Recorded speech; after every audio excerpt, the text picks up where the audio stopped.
Bienvenue à ce rendez-vous de l'information sur ESAE Télévision, le sommaire. L'opération de retrait des cartes d'électeurs est déjà lancée par l'Agence nationale de traitement dans tous les arrondissements du territoire national. Les agents distributeurs de cartes de certains arrondissements de Cotonou espèrent toujours les citoyens béninois. À suivre le constat de la rédaction dans un instant. 3 ans de gestion par le président Patrice Talon au Bénin. Les réformes entreprises par le numéro 1 du Bénin sont diversement appréciées. À suivre dans cette édition le regard que porte Jacques Migon, juriste, ancien bâtonnier, membre fondateur du Bloc républicain sur la gestion du pays. Il sera suivi de Éric Martin-Sangan, membre du bureau politique du Bloc progressiste, reçu dans l'émission L'invité de ce dimanche. Les sportifs béninois sont en deuil. Le photojournaliste Bob Chakouri Hassani, décédé hier, a été conduit à sa dernière demeure dans la matinée de ce jour. Parents, amis et confrères lui ont rendu un dernier hommage. Nous y reviendrons.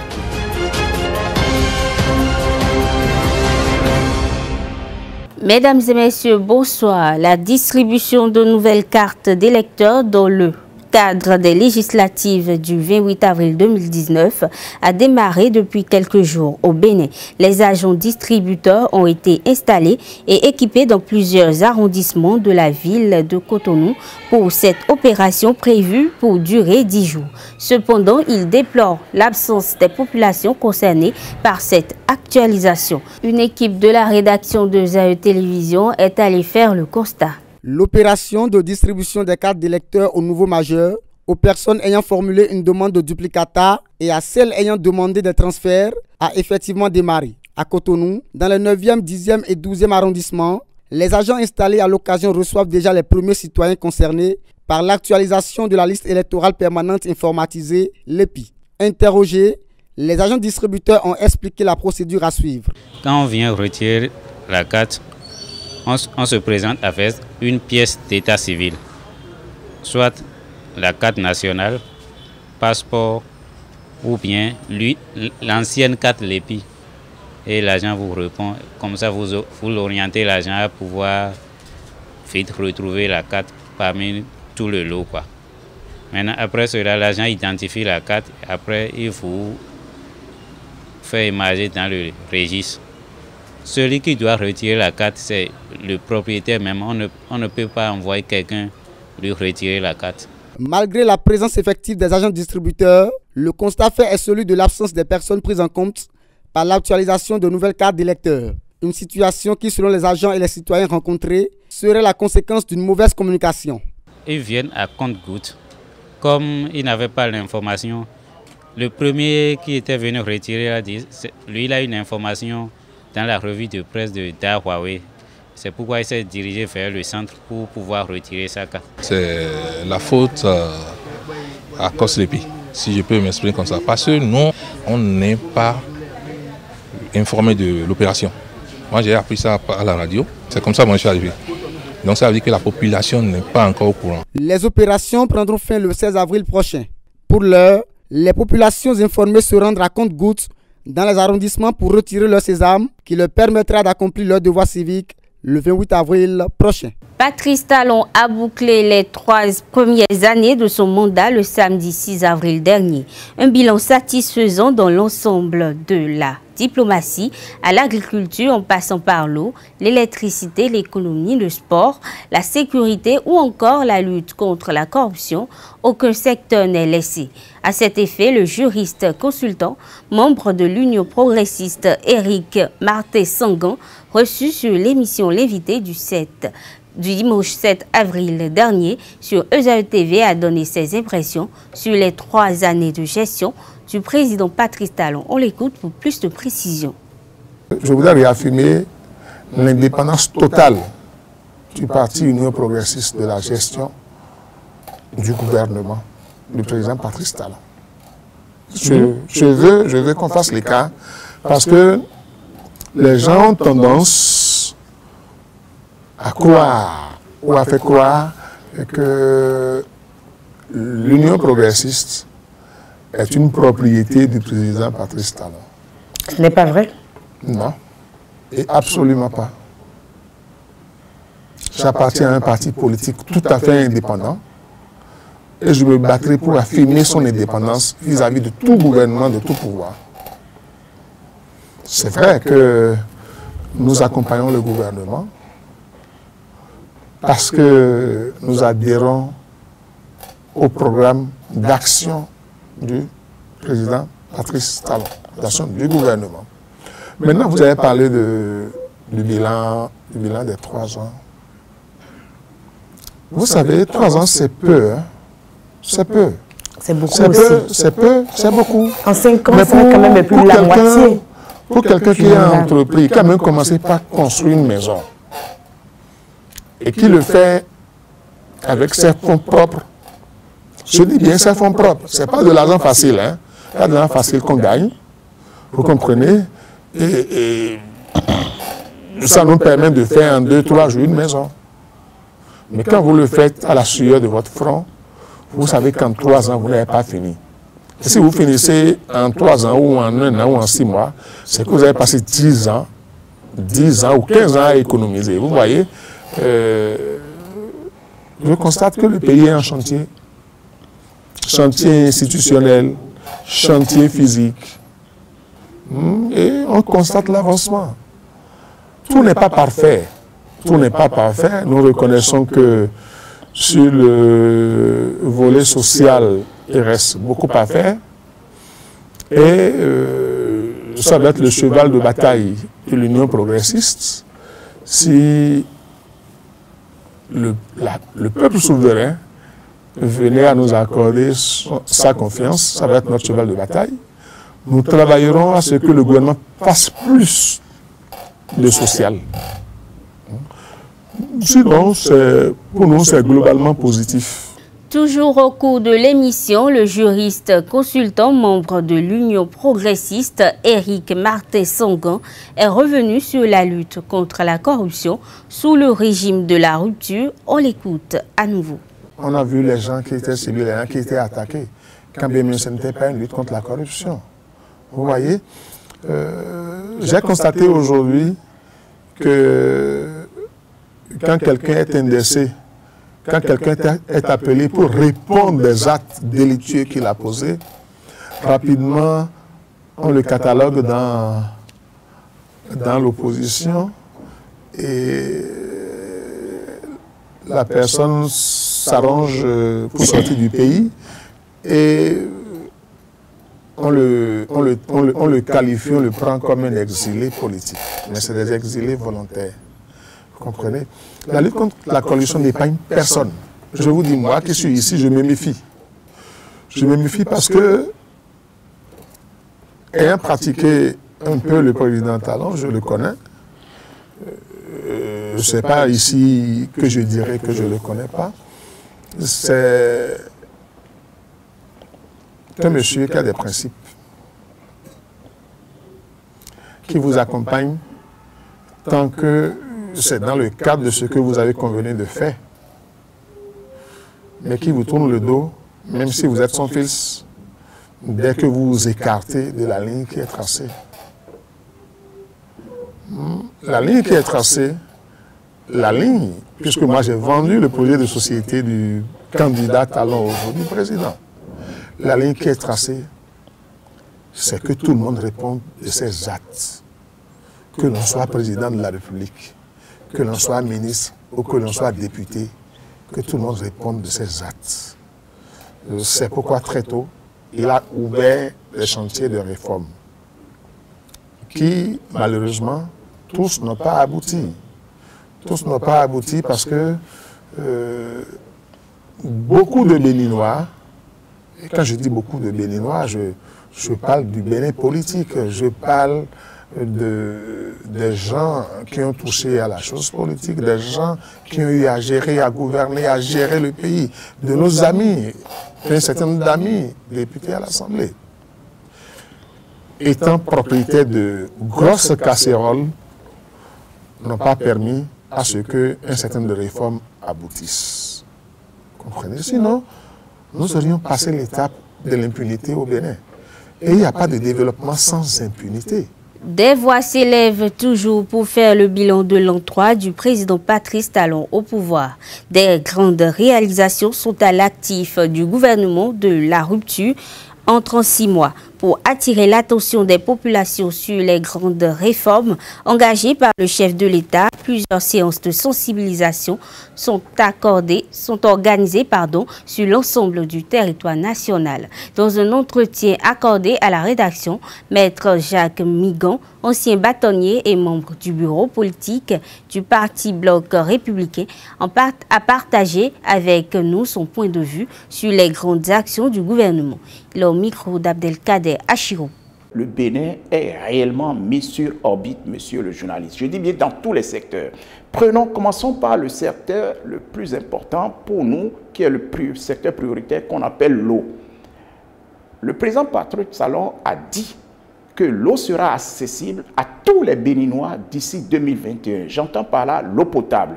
Et qu'est-ce que nous avions constaté? Elle est une réalité aujourd'hui, surtout à travers les adjudications d'eau, les adjudications villageoises qui prospèrent dans toutes les communes. J'entends par là les communes rurales.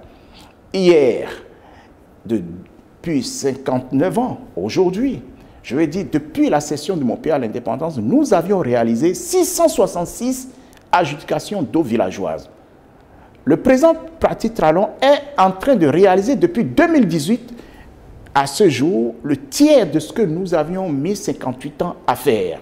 Donc c'est pour montrer l'avancée de ce programme, de cette réalisation dans le domaine de l'eau. L'eau qui est accessible aujourd'hui dans les départements comme les collines, à Dassa, à Savalou, alors que ce n'était pas évident. Et Bonoko, vous connaissez le documentaire sur Bonoko où vous êtes obligé de prendre la boue ou de l'eau jaunâtre. Aujourd'hui, l'eau est potable pour les régions des collines, surtout Dassa, comme je le dis souvent. Indépendant de l'eau, nous sommes en train de conjuguer au passé le délestage qui a freiné le développement industriel, si on peut le dire, de notre pays, puisque les investisseurs qui arrivent rebroussaient chemin tout simplement parce que le délestage était tel qu'ils plombaient leur réalisation sur le plan financier. Aujourd'hui, nous sommes en train de le conjuguer au passé, mais ce qu'il faudrait surtout retenir dans le domaine du délestage, monsieur le journaliste, c'est que nous avons des régions de notre commune qui, depuis 1960, depuis aujourd'hui 59 ans, n'ont jamais accès, des régions qui n'ont jamais accès à la lumière. J'entends par là la lumière du jour. Aujourd'hui, vous pouvez allumer votre télévision, vous pouvez brancher votre radio sur secteur. Vous n'allez plus parcourir des milliers de kilomètres pour obtenir des documents à photocopier. On permet aujourd'hui aux régions d'accéder à l'électricité sous le régime du président Patrice Talon. C'est une réalité, l'électricité, et comme je l'ai dit tout à l'heure en ce qui concerne l'eau, elle sera une réalité en ce qui concerne l'électricité. Nous prenons ce que nous vivons aujourd'hui en ce qui concerne les infrastructures. D'aucuns se demandaient encore l'année dernière, est-ce que ça va se faire? Parce que le chef de l'État a parlé du bitumage de nos communes, le projet asphaltage. Les gens riaient, les gens disaient, mais ce que ses prédécesseurs n'ont pas fait depuis 1960, comment pourraient-ils le faire? Parce que pendant 59 ans, nous avions toujours vu nos rues se détériorer devant nous, où vous êtes obligé de choisir le trou dans lequel vous allez passer. Aujourd'hui, l'asphaltage est une réalité dans les villes comme Cotonou, comme Porte-Novo, comme Sémé, comme Boycon, comme Parakou, comme Lokossa, pour ne citer que ces villes. Ces villes sont en chantier aujourd'hui. Et nous le vivons, tout le monde applaudit. Mes concitoyens applaudissent, ceux qui étaient dubitatifs vivent ces réalités. Voilà, donc au niveau des infrastructures, c'est aussi une réalité. Mais, monsieur le journaliste, pour pouvoir financer tout ça, il faudrait assainir nos finances. Et ça a été fait. Il fallait lutter contre la corruption. Cela se fait. Nous vivons aujourd'hui, l'assainissement se fait et ce que mon pays a récoltés dans le cadre de l'assainissement, c'est des milliards, et ces milliards servent à quoi aujourd'hui? À financer des projets sous l'angle social. Les cantines scolaires, par exemple. Mais il faudrait que nous sachions que le financement de ces cantines, c'est parce que nous avions fait des économies en assainissant les finances de l'État. Hier, ces finances étaient, comme nous le savons, à la merci des pourvoyeurs, ceux qui détournaient allègrement. Et il ne faut pas oublier sa volonté d'aller aux réformes institutionnelles que nous sommes en train de constater à travers deux lois importantes, la loi sur l'achat des partis, la loi sur le code électoral. Ça, c'est des réformes majeures. Le Myosotis Hôtel de Cotonou a abrité ce jour la réunion des experts et directeurs de patrimoine et des musées des pays de la CEDEAO, en prélude à la prochaine rencontre des ministres de la zone ouest africaine en mai, celui des chefs d'État et de gouvernement en juin. Cette réunion, entre autres objectif, est consacré à la politique commune en matière de rapatriement du patrimoine national déporté outre-Atlantique et outre-Méditerranée. Karl Kitome a pris part à la cérémonie d'ouverture. Voici son compte-rendu. Les experts et directeurs nationaux des pays de la CEDEAO du patrimoine culturel et des musées se sont réunis à Cotonou ce jour 9 avril 2019. Au cours de ces assises, ils vont élaborer le plan d'action régional 2019-2023 pour le retour des biens culturels dans leur pays d'origine. À l'ère où le Bénin s'est résolument engagé, dirigé, a pris le leadership avec certains autres pays pour faire du retour de biens culturels africains dans leur environnement d'origine une priorité absolue. Comme vous le savez, tous les chefs d'État et le gouvernement de notre communauté ont fait une déclaration politique sur la restitution des biens culturels africains à leur pays d'origine en décembre dernier. Et par la même occasion, on a inscrit la commission de la CEDEAO à leur présenter à la prochaine session de leur conférence un plan d'action régional sur le retour des biens culturels africains à leur pays d'origine. Les actions et démarches des États ont sans doute guidé l'engagement au niveau régional.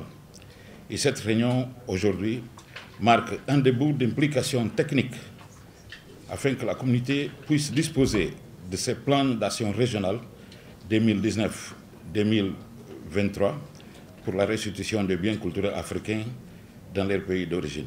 À l'ouverture de cette réunion, le ministre béninois de la Culture, du Tourisme et des Sports, Oswald Omeki, a rappelé l'expérience du Bénin en ce qui concerne le rapatriement du patrimoine culturel. Vous le savez, le Bénin a pris le leadership sur la question du retour des biens culturels et le Bénin se satisfait de la bonne collaboration avec un de nos partenaires, notamment la France, qui, par le discours désormais historique du président Macron, a pris une bonne option allant dans le sens de ce que souhaitait le Bénin, c'est-à-dire la restitution des biens à leur pays d'origine.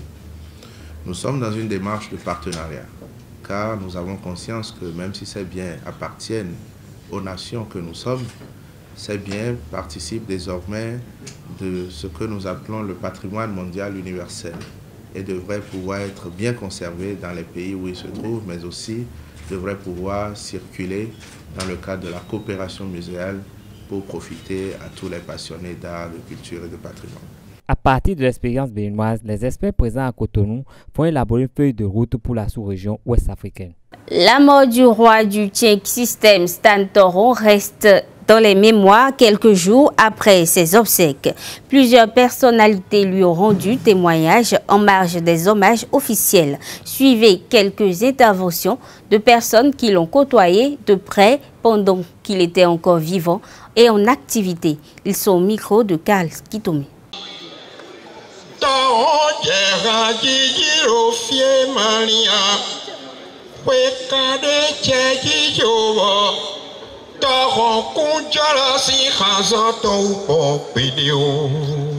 Le palais des sports du stade général Mathieu Kérékou de Cotonou a vibré le vendredi 5 avril 2019 au rythme des hommages à Stan Toron. Nous pensons toujours à lui et c'est pour ça qu'on a voulu déposer cette couronne au nom de toutes les associations de Bégaï. Merci à vous et très bon voyage à toi et que la terre te soit légère.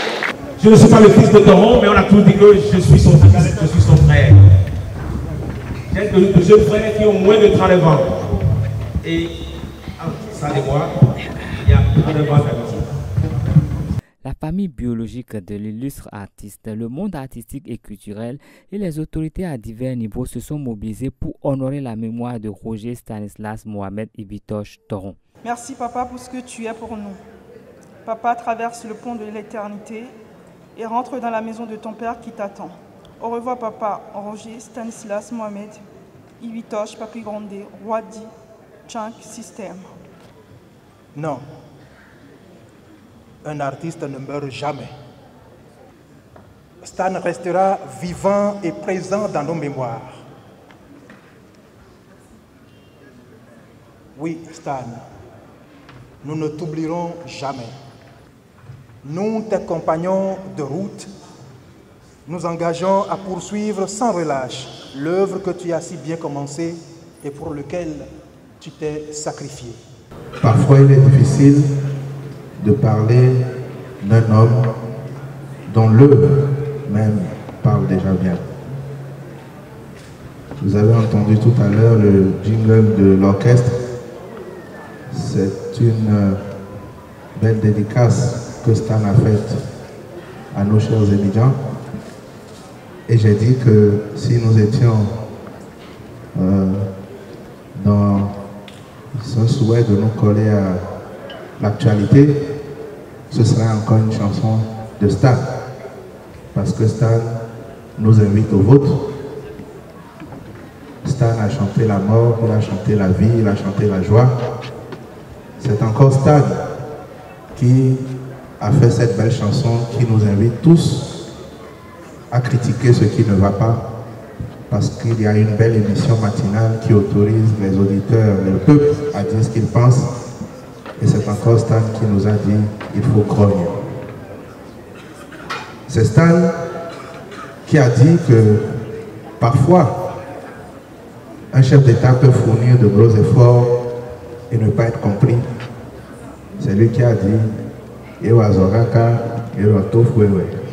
Des prestations d'artistes ont marqué cette cérémonie. La presse sportive pleure la disparition d'un distingué photojournaliste, Bob Chakouri Hassani.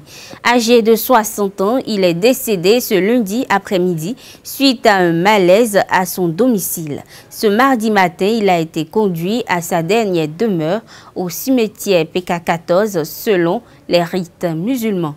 Son frère cadet Kamaldine Hassani revient sur les circonstances de son décès. Bob Chakouri Hassani, c'est une mort tragique, sincèrement une mort tragique. Personne ne s'attendait parce que presque il a échangé avec beaucoup de ses amis. Hier, à pareille heure, ils étaient là. Il a dit aux environs de 13 heures par là, il discutait, il échangeait avec un de ses fils et un de ses neveux. Quand tout à coup il s'est levé, il a dit bon attends, je vais à la toilette, je vais uriner. Donc quand il était parti, on ne sait pas si c'est une crise qu'il a eue, on ne saurait le dire promptement. Mais ce qu'on a eu, le retour c'est quoi? Il criait, il cherchait, c'est-à-dire il appelait au secours un de ses enfants. Quand son petit, son cadet était parti le voir, mais il était déjà par terre. Alors on a essayé de le relever. Aussitôt on l'a amené à l'hôpital proche. Mais là-bas, ils nous ont dit non, qu'ils ne pouvons rien. De l'amener à l'hôpital Ménotin. Donc on était à Ménotin. Donc c'est à Ménotin, le docteur, tout en voulant les amener, il a dit mais non, que c'était trop tard. C'est comme ça qu'il a rendu là. Mais ce qui est bizarre, c'est qu'il n'avait rien, il n'avait même pas, c'est-à-dire un signe de malaise dans la journée, du matin jusqu'à 14 h là, il n'y avait rien. Sincèrement, il riait, il m'a même appelé. Il m'a appelé, il m'a dit, mais toi, c'est quoi, tu es où là? J'ai dit, mais tout en sachant, on ne savait pas qu'il était en train de nous faire truc là et puis nous laisser comme ça. Vraiment, c'est douloureux. C'est très douloureux. Confrères, amis et parents sont encore sous le choc de cette mort subite de Bob Chakouri Hassani. Ils gardent de lui le souvenir d'un homme pacificateur et conciliateur. Suivons les témoignages de Félix Pépéripé, Sondé, Ange Yakadja et Luc René Messon. Il faut reconnaître que Bob, c'est avant tout l'homme de la conciliation. C'est le monsieur qui évite les conflits et qui veut qu'il y ait la paix au niveau de la famille des journalistes béninois. Et lorsqu'il y a crise quelque part, c'est lui qui prend son bâton de pèlerin, c'est lui qui se met devant et c'est lui qui fait en sorte que la paix revienne. Donc je garde de lui un très bon souvenir, surtout que j'ai eu la chance de beaucoup voyager avec lui. Et au niveau des photojournalistes, il bat le record de participation de Coupe d'Afrique des Nations et de Coupe du Monde. Et je garde de lui de très bons souvenirs. Et lorsque j'ai appris son décès, je n'ai fait que couler des larmes toute la nuit. Et vous m'avez vu ici, je devrais être au Quai pour le tirage au sort de la phase finale de groupe de la Coupe d'Afrique des Nations 2019. J'ai dû laisser pour être ici parce que Bob, pour moi, c'est un grand frère. Bob, comme je le disais et je me répète, c'est l'homme de la conciliation. Il n'aime pas les problèmes, il évite les problèmes, mais lui, il aime résoudre les problèmes. Son vide, vous voyez ce que ça peut constituer. C'est un vieux sage, il est même assis là derrière nous. Et quand il y a du bruit autour de nous, c'est lui qui nous calme, qui dit bon, voilà.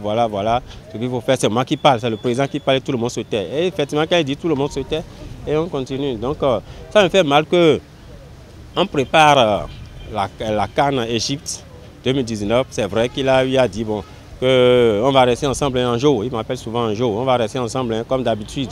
Jean-Jacques est parti, il y a d'autres qui sont encore là. Noël, Tadéon est là, et Happy est là, et le petit Eto est là. Donc on va se retrouver encore pour constituer le même groupe.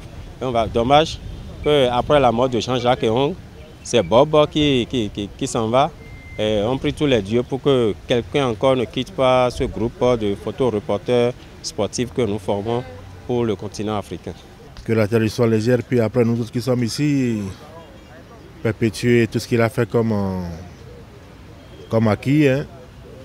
Pendant longtemps, il a cumulé tous les stades du monde à la recherche des images insolites. Il va falloir que nous qui l'aimions, nous qui sommes ses amis, ses frères, et nous puissions vraiment essayer de capitaliser tous ces acquis hein, et de pouvoir faire en sorte que il puisse tous ses actes et puis tout ce qu'il a laissé derrière lui puisse être entretenu de manière efficace. Il n'y a que ça à faire. C'est Allah qui donne, c'est Allah qui reprend. Et nos étoiles, nous allons toujours penser à lui. Et l'étoile de Bob continuera de briller de mille feux dans nos cœurs. Mesdames et messieurs, ce sera tout pour ce rendez-vous de l'information. Merci de rester fidèles à EZAE Télévision. À bientôt.